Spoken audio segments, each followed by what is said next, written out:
अ, जारी है, लेकिन बीच बीच में कई तरह की बाधाएं आ रही और उन बाधाओं के कारण हमारे जो भी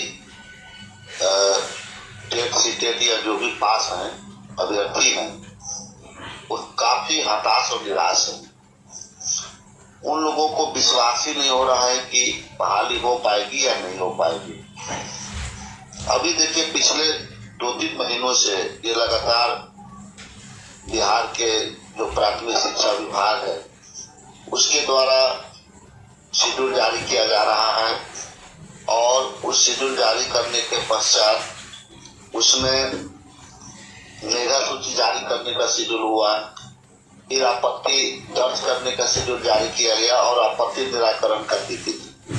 लेकिन सबसे पहली बात है कि अभी तक जितने भी जिले हैं, करीब करीब बहुत से ऐसे जिले हैं जहां से मेगा सूची भेजा ही नहीं गया है और न ही वो वेबसाइट पर डाउनलोड किया गया है। तो ऐसी स्थिति में असमंजस की स्थिति आ गई है। विद्यार्थियों में काफी रोष है क्योंकि शेड्यूल के हिसाब से तो मेगा सूची जारी नहीं किया गया और न ही आपत्ति दर्ज की गई और न आपत्ति का निराकरण हुआ। इन सब मुद्दों को लेकर के काफी बिहार के जो भी टेट सीटेट उत्तीर्ण अभ्यर्थी हैं काफी मायूस हैं, काफी हताश हैं और काफी आक्रोशित भी हैं। तो ऐसी स्थिति में सरकार पर दबाव डालने के लिए, सरकार को अपने कार्यक्रम को सुचारू रूप से संचालन करने के लिए और उनको जो बहाली जो प्रक्रिया चल रही है उसको जल्द से जल्द पूरा करने के लिए बिहार के जितने भी जिले हैं, सभी जिले के अंदर रहने वाले जो भी अभ्यर्थी हैं वो काफी व्याकुल हैं और वो चाहते हैं कि 14 दिसंबर को प्रत्येक जिला के डीपीओ और टीओ कार्यालय के सामने धरना प्रदर्शन दिया जाए ताकि सरकार के नजर में सरकार को जागरूक करे। सरकार जो बिल्कुल बीच बीच में शेड्यूल जारी करती है लेकिन शेड्यूल का नियामकरण नहीं हो पा रहा है। तो क्या क्या कारण है, इन सारे मुद्दों को लेकर के और बहाली प्रक्रिया यथाशीघ्र जारी करने के लिए ये जो भी बिहार के भी है सभी जिलों के जो स्टूडेंट हैं, अभ्यर्थी हैं, वो बेचैन हैं, काफी व्याकुल हैं कि हम लोगों की बहाली प्रक्रिया जल्द से जल्द हो। इसलिए 14 दिसंबर को धरना प्रदर्शन प्रत्येक जिला शिक्षा पदाधिकारी कार्यालय के सामने रखा गया है और ये प्रोग्राम जो है सभी जिलों के, आप जिस जिला से संबंधित हैं उस जिला के अपने सहपाठियों से संपर्क करने और एक दूसरे से सहयोग करते हुए और एक दूसरे को मिला जुला करके और साथ लेकर के और प्रत्येक जिला के जिला शिक्षा पदाधिकारी के कार्यालय के सामने धरना प्रदर्शन करें ताकि सरकार इस पर जागरूक हो सके, सरकार पर दबाव बना सके और सरकार शिक्षण प्रक्रिया जो है नियोजन शिक्षण प्रक्रिया उसको जितना जल्द हो सके सुचारू रूप से कर सके। इसलिए बिहार के सभी भाइयों से, सभी भाइयों और बहनों से मैं रिक्वेस्ट करता हूँ, निवेदन करता हूँ कि आप लोग आपत्ति को निराकरण करने की तिथि तय हुआ है। लेकिन दुर्भाग्य की बात है कि जितने भी नियोजन इकाई हैं वो बिल्कुल लापरवाही से काम कर रहे हैं, बिल्कुल सजग नहीं है और बिल्कुल शिथिल पड़ गए हैं। उनको काम करने में कोई लगता है कि इंटरेस्ट है ही नहीं। इसलिए अधिकांश जिलों का मेगा सूची नहीं आ पाया। जो तिथि तय की गई थी 28 नवंबर को, उस उक्त तिथि को मेगा सूची का प्रकाशन नहीं हो पाया, जिसके कारण आगे की प्रक्रिया शिथिल हो गई। प्राथमिक शिक्षा विभाग के जो डायरेक्टर साहब हैं माननीय रंजीत कुमार सिंह, उनका प्रेशर है जो नियोजन इकाई है उन पर वो प्रेशर बनाए हुए हैं, लेकिन फिर भी उनकी बात को अवहेलना करके और ये लापरवाही कर रहे हैं, जो कि बहुत ही दुर्भाग्यपूर्ण है। प्रत्येक नियोजन इकाई को एक्टिव होना होगा, प्रत्येक नियोजन इकाई अपने दायित्व को समझे और समय तिथि जो तय है, तय तिथि को वो लोग अपने स्तर से नियोजन प्रक्रिया को सुचारू रूप से चलाने में मेगा सूची का प्रकाशन जल्द से जल्द करें। इस पर शिक्षा विभाग को भी सजग होना पड़ेगा। प्राथमिक शिक्षा विभाग के जो निदेशक हैं उनको भी काफी इस पर एक्शन लेना होगा, कड़ा एक्शन लेना होगा, तब जाकर के ये लोग सही समय पर मेगा सूची का प्रकाशन करेगा और आगे प्रक्रिया शुरू होगी। सर, ऐसी खबरें भी आ रही हैं कि डीएलएड अभ्यर्थी डबल बेंच में भी जाने की सोच रहे हैं। ऐसे में आगे की रणनीति क्या होगी? इससे तो बहाली प्रक्रिया और लंबा दिनों तक इसमें की आसार है और बिहार के 94,000 अभ्यर्थियों के लिए ना उससे ज्यादा की जो 94,000 तक वैकेंसी है उन पे सीधा सीधा ये और आघात होगा और वो ज्यादा हताश है। बिल्कुल बिल्कुल सही बात है। मैं कई वीडियो में इस बात पर चर्चा कर चुका कि कुछ लोग हैं जो बहाली प्रक्रिया को नहीं होने देना चाहते हैं। उनका कहना है कि हमको डीएलएड की प्राथमिकता नहीं मिलेगा तो हम बहाली भी नहीं होने देंगे, यानी अगर मेरा नहीं होगा तो किसी और का नहीं होगा, ये उनका कहना है।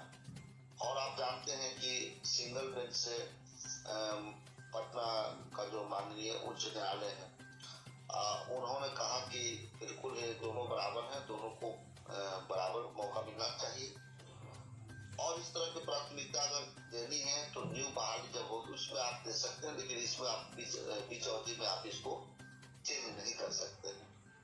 उसी आधार पर प्रक्रिया जो शुरू हुई, बिहार सरकार भी उस बात को मानी और मानने के बाद में उसको अपने आगे की ओर काम करने के लिए तत्पर है। लेकिन कुछ भाई बंधु क्यों नहीं समझ रहे हैं? मैं पूछता हूँ कि आपस में मत का भेद हो सकता है, लेकिन किसी के जीवन के साथ इस तरह का खिलवाड़ आप लोग कर रहे हैं, कम से कम बैठ कर इस बात को चर्चा करें। आप कैसे समझ रहे हैं कि मेरा नहीं होगा? पहले तो 94,000 की बहाली होगी, उसके बाद तभी सरकार नेक्स्ट बहाली निकालेगी। तो हो सकता है कि कहीं 1-8 लाख और निकल जाए, सभी लोगों का हो जाएगा।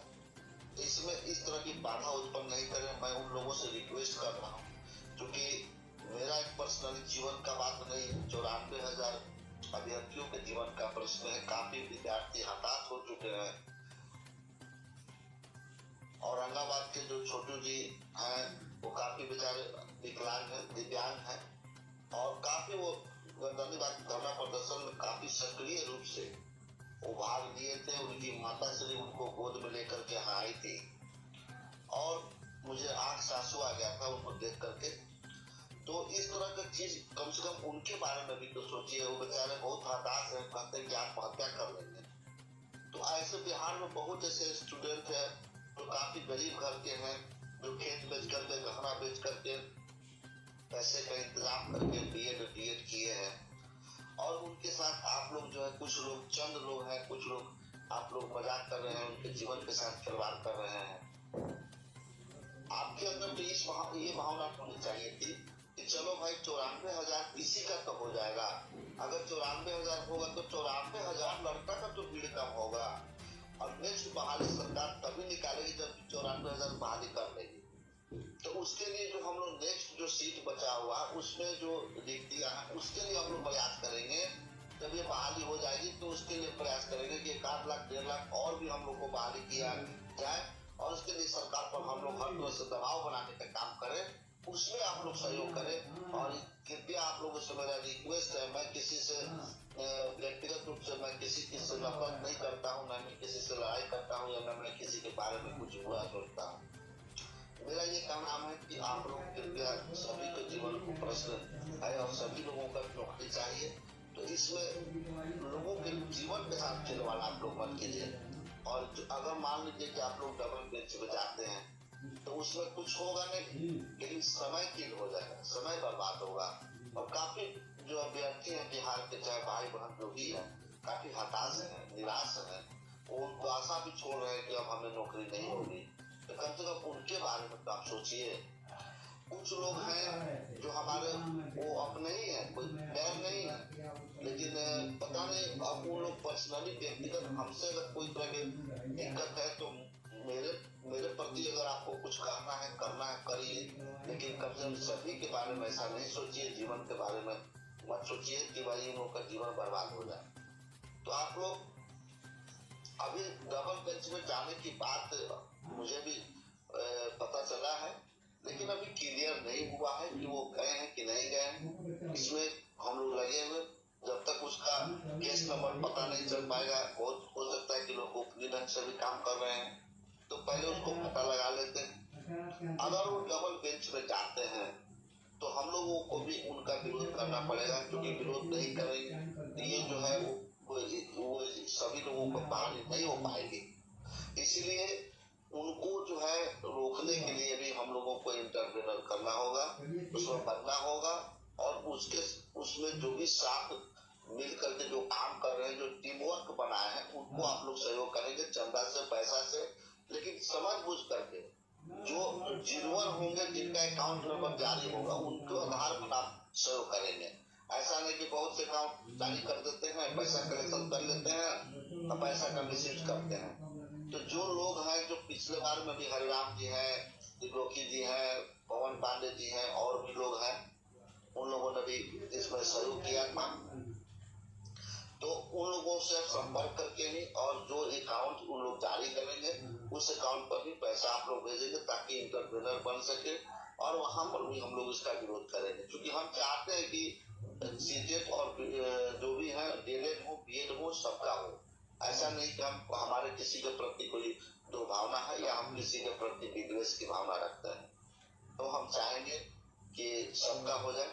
और अगर आप लोग डबल बेंच पर नहीं गए हैं तो बहुत ही अच्छी बात है, लेकिन अगर आप डबल बेंच पे जाना चाहते हैं तो केवल समय बर्बाद होगा, डिसीजन में कोई अंतर नहीं होगा, क्योंकि वो सिंगल बेंच में जो बातें कही गई है वो डबल बेंच में होगा, वही बात होगा।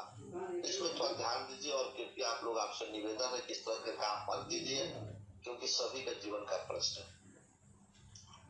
दोस्तों सच कहूँ तो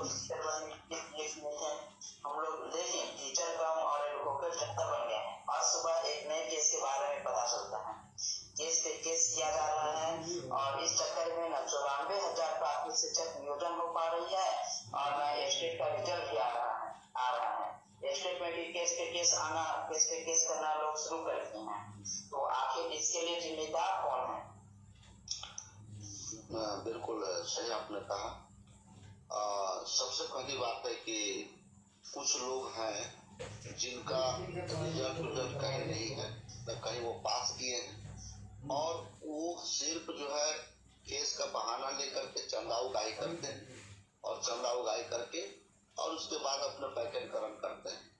आप सोचिए, अभी 4-5 केस चल रहा है। जैसे ए स्टेट के रिजल्ट को लेकर के वो केस हुआ, उसके पहले ए स्टेट में वो विकलांग लोगों का केस चल रहा है, डाइट पीटीसी का केस चल रहा है, फिर उसके बाद में ये जो डबल बेंच की जो प्राथमिकता का केस चल रहा है, और दिसंबर 2019 के सीटेट जो बहाली को लेकर के केस चल रहा है। अभी तक 5-6 केस चल रहा है। बताइए, ये केस हम लोग लड़ने के लिए परीक्षा दिए थे, या हम लोग जो 2-2 लाख रुपया लगा करके बीएड किए हम लोग, तो यही हम लोग को केस से फौजदारी करना था।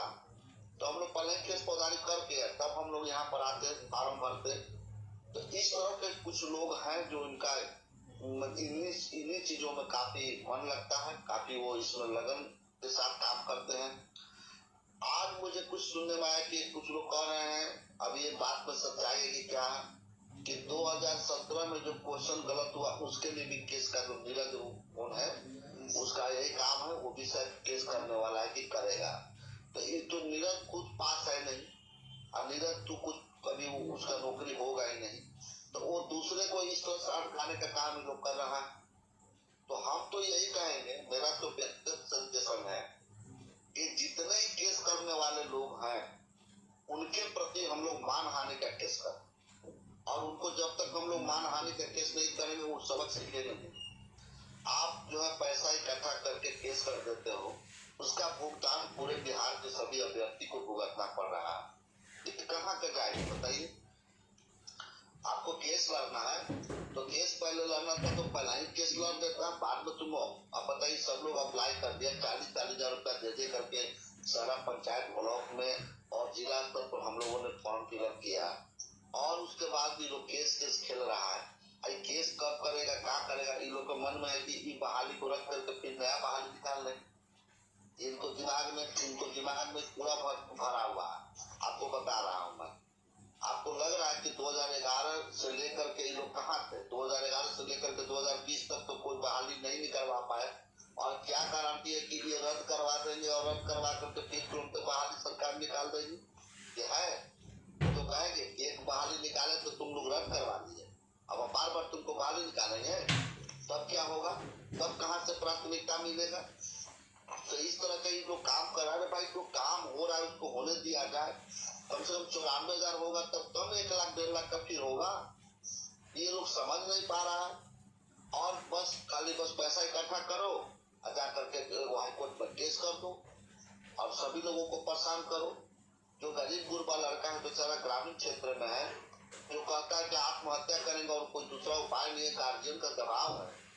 गार्जियन बार बार कह रहा है कि भाई इतना पैसा दिए और इतना पैसा तो तुमको दूसरे चीज में दे देते तो तुम कहीं न कहीं नौकरी हो जाता, लेकिन तुम बीएड कर लिए उससे क्या तुमको हासिल होगा? तो बात तो सही कर रहे हैं गार्जियन का नाम गलत नहीं है और उसका भुगतान भुगत रहा है अभ्यर्थी। कम से कम उनकी बात को तो समझिए। अब ये लोग बिल्कुल ही असामाजिक लोग, इनको सामाजिकता से कोई मतलब नहीं। मैं तो कहता हूँ कि राजेंद्र प्रसाद सिंह को अगर नहीं हो, अगर किसी और को हो जाए तो क्या दिक्कत है? हमारा नहीं हुआ तो हम किसी और को नहीं होने दें, ये कहाँ का होती है बताइए? अगर मान लीजिए कि मुझे नहीं हो और किसी और का हो जाए तो हम उसका स्वागत करेंगे, लेकिन ये लोग कहता है कि मेरा नहीं तो तेरा भी नहीं। अरे भाई कौन सा नीति से आप काम कर रहे हो? और आपको पता है कि बिहार में आपके नाम से इतने घृणा लोग कर रहे हैं, इतने गार्जियन का बददुआ आप लोग को दिया जा रहा है। कम से कम इस बात को तो ध्यान रखिए और जीवन के साथ जो खिलवाड़ कर रहे हैं उसको खिलवाड़ बंद कीजिए और बहाली होने दीजिए।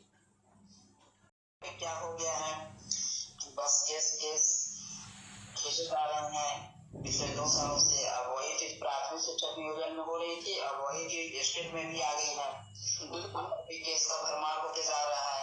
एग्जाम कुछ नहीं जा रहा तो अब केस कर दे रहे हैं, कुछ और अच्छा नहीं हुआ तो केस कर दे रहे हैं। एक क्या है, ऐसा बिल्कुल नहीं होना चाहिए। बिल्कुल सारे अभ्यर्थी एक साथ आए और ऐसे लोगों को कभी चंदा दीजिए और उनका पूरा पुरजोर विरोध कीजिए। आखिर किसी का भी होगा इसको थोड़ा ध्यान दीजिए और क्योंकि आप लोग, आपसे निवेदन है कि इस तरह के काम मत कीजिए क्योंकि सभी का जीवन का प्रश्न है। दोस्तों सच कहूँ तो हम लोग देखें टीचर कम और एडवोकेट ज्यादा बन गए हैं। आज सुबह एक नए केस के बारे में पता चलता है, केस पे केस किया जा रहा है और इस चक्कर में न 94,000 प्राथमिक शिक्षक नियोजन हो पा रही है और न स्टेट का रिजल्ट भी आ रहा है। स्टेट में भी केस पे केस करना लोग शुरू कर दिए हैं। तो आखिर इसके लिए जिम्मेदार कौन है? बिल्कुल सही आपने कहा। सबसे पहली बात है कि कुछ लोग हैं जिनका रिजल्ट कहीं नहीं है, न कहीं वो पास किए हैं और वो सिर्फ जो है केस का बहाना लेकर के चंदा उगाही करते हैं और चंदा उगाही करके और उसके बाद अपना पैकेटकरण करते हैं। आप सोचिए अभी 4-5 केस चल रहा है। जैसे ए स्टेट के रिजल्ट को लेकर के वो केस हुआ, उसके पहले ए स्टेट में वो विकलांग लोगों का केस चल रहा है, डाइट पीटीसी का केस चल रहा है, फिर उसके बाद में ये जो डबल बेंच की जो प्राथमिकता का केस चल रहा है और दिसंबर 2019 के जो सीटेट के बहाली को लेकर के केस चल रहा है। अभी तक 5-6 केस चल रहा है। बताइए ये केस हम लोग लड़ने के लिए परीक्षा दिए थे या हम लोग जो 2-2 लाख रुपया लगा करके बीएड किए हम लोग, तो यही हम लोग को केस से फौजदारी करना था। तो हम लोग पहले केस फौजदारी करके तब हम लोग यहाँ पर आते, फॉर्म भरते। तो इस तरह के कुछ लोग हैं जो इनका इन्हीं चीजों में काफी मन लगता है, काफी वो इसमें लगन के साथ काम करते हैं।